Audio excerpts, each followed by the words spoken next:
fear. We are joined now by attorney Sam Adam Jr. and Kathleen Murphy, Communications Director for the Illinois Opportunity Program. Thanks for joining me again. You two, we didn't scare you off the first time.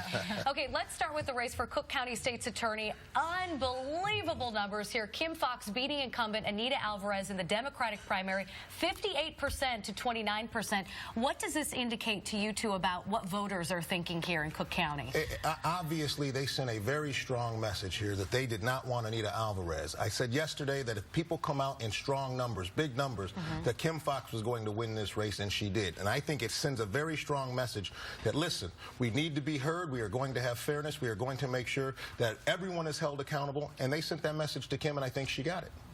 And the endorsements helped as well that she received. Yes, absolutely. It was a bad night for Rahm Emanuel, actually, because this was a referendum on him. And 2019 is not that far away. So it was a proxy war between the establishment and the anti-establishment. The anti-establishment won. Kathleen, can you tell us a little bit about who Foxx is going to be facing in November, her Republican challenger? Yeah, I think he is probably, of the four who were in the field, the most qualified. He is a 31-year criminal prosecution attorney, and he has a background as a teacher. He's a certified teacher. So I think Republicans should advance. I mean, clearly there's an appetite for reform in the city with this victory, and I think Republicans should start to advance the case for something that is substantially different. There's something to keep in mind. Kim Foxx didn't win it all outright because she still has a Republican challenger in November. We want to transition to the race for U.S. Senate. Congresswoman Tammy Duckworth beating her Democratic challengers Andrea Zopp and Napoleon Harris. And then incumbent Senator Mark Kirk beats his challenger James Martyr on the Republican side. So we have a Kirk versus Duckworth battle for November.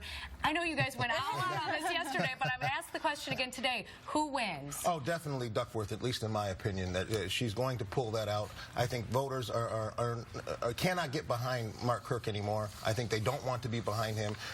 Tammy Duckworth is coming in, adding a fresh face. She has a message. She's run a very clean campaign. I think it's going to continue to be a clean campaign, and I think the Senate needs to be definitely diverse, and she's going to bring some of that as well. She's going to be able to get all of the voters behind her. She's going to Washington. And Kathleen, I know that Mark Kirk saying in his victory speech last night that he's been consistently underrated in the polls. So can he pull out a win? No, he can't. He has not. He has done nothing for his base. He voted against defunding Planned Parenthood. He voted against school choice. He's anti-Second Amendment.